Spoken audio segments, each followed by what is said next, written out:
скандирања, свирежи, пароли со народен бунт. Вака беше 2 часа на главната раскрсница во Струмица. Река граѓани од регионот, но и од цела држава дојдоа да кажат дека не дозволуваат отворање на рудник над плодното Струмичко поле.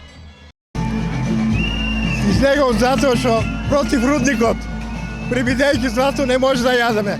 Тоа ќе го јадеме. Тоа е здрава храна. Ќе ме прашате зошто ја носам оваа коса. Таа коса служи за косење на трева, на јонџа. Со неа ќе бидат и млајци покосени. Дури и децата во утробата на мајката ќе бидат покосени. Со овој рудник ние ќе дојдеме на чин на иселување од нашите родни огништа. И затоа упативме повеќе пати апел до владата, немаат ни слух, немаат ни разбирање за нашите потреби. Стоп за рудници! Активистите пак, гласни веќе 6-та година, порачаа дека не се уморни. За нив активизмот ќе заврши со конечното затворање на ова прашање. Народот е гневен, се бунтува.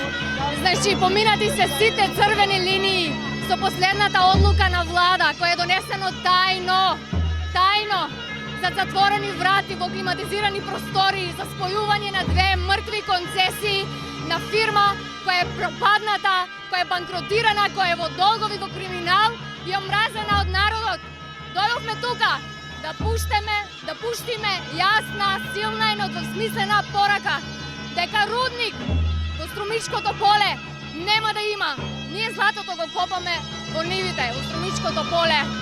Тоа е единственото злато. Нема да отстапиме ни педа.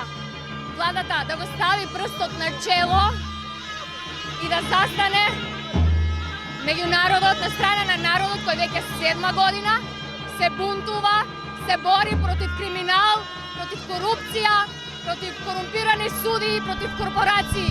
Нема да застанеме тука, ова е само почеток. Се надеваме дека владата ќе се вразуми и уште на следна владина седница ќе исправи оваа грешка и оваа неправда. Рудник нема да има! Мотивацијата и пркосот што ги демонстрирате денес овде, длабоко ќе ги замисли и ги загрижи сите чинители во политиката, во судството, во владата, во министерствата, во партиите. Но најмногу ќе ги замисли оние што лицемерно делуваат од позадините и сенките на нештата, зашто знаат дека ако бидат разобличени како профитери, поддржувачи на рудник на смртта, тогаш во очите на општеството таквите ќе бидат жигосани и презрени. Ова особено важи ако се работи за политички фигури со влијание на моќ за одлучување во рамките на државниот апарат. А сите добро знаеме дека такви има на различни нивоа и дека точно поради нив денес сме овде и протестираме.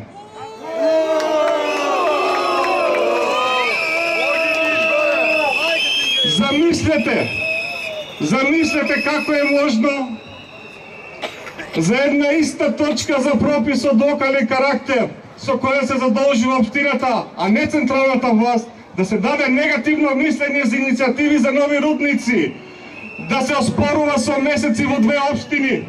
Во едната општина мнозинство е СДСМ, а во другата е ВМРО ДПМН. И во исто време едната општина опозицијата да ја поддржува целосно таа точка, но во исто време и во другата општина другата опозиција да ја поддржува истата точка. Како поинаку да се објасни ова освен лицемерност на политики? Абсурд! Ево видов денес овде меѓу нас се присутни советниците од двете општини, од двете мнозинства, од двете опозиции. И тоа е добро, затоа што секој сфатил дека греши, може да се покае и да донесе вистинска одлука за граѓаните кои јасно и гласно не сакаат рудници. Но што правиме со централната власт? Смрт на централната власт! Каква е одговорноста на централната власт, на владата која ги спои концесиите со дискрециона одлука и еве денес овде се присутни членови на владата кои веројатно гласале на затворена седница? Каде мислите дека одите со вакви одлуки?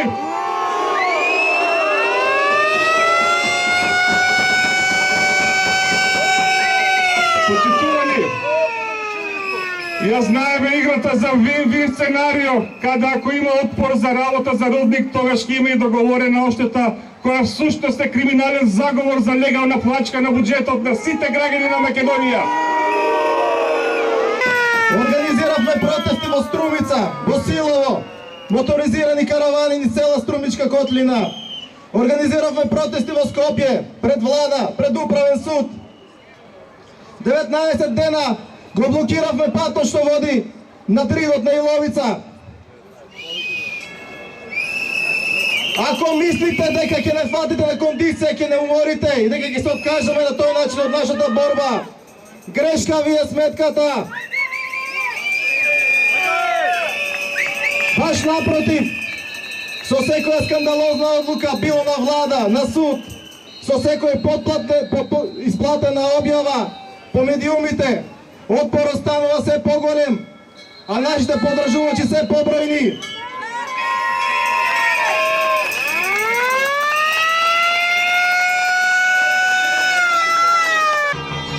И това значи сега треба да се собереме сите да им кажеме.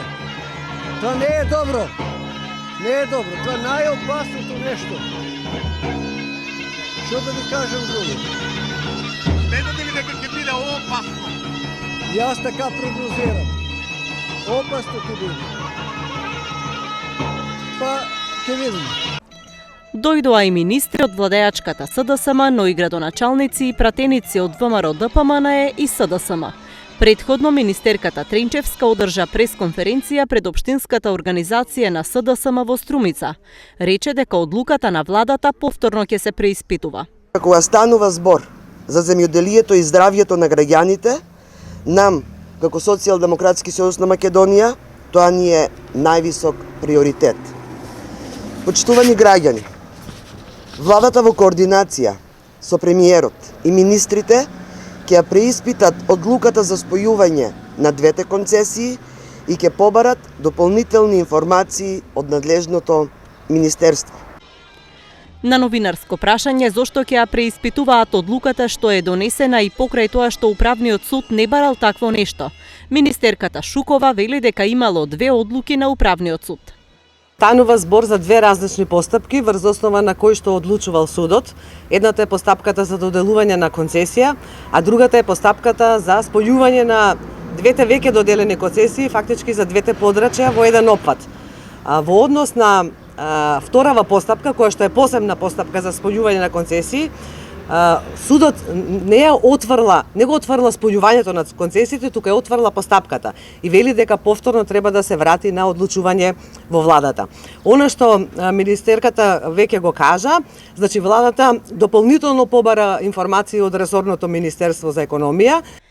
Денеска ИРЛ објавија дека всушност министерот за економија Бектеши ги измамил колегите затоа што ова прашање било протнато на спорната владина седница со образложение дека спојувањето на концесиите е на барање на управниот суд. Концесионерот Еуромакс пак обвинува дека ова е негативна кампања која внесува страф и загриженост кај јавноста.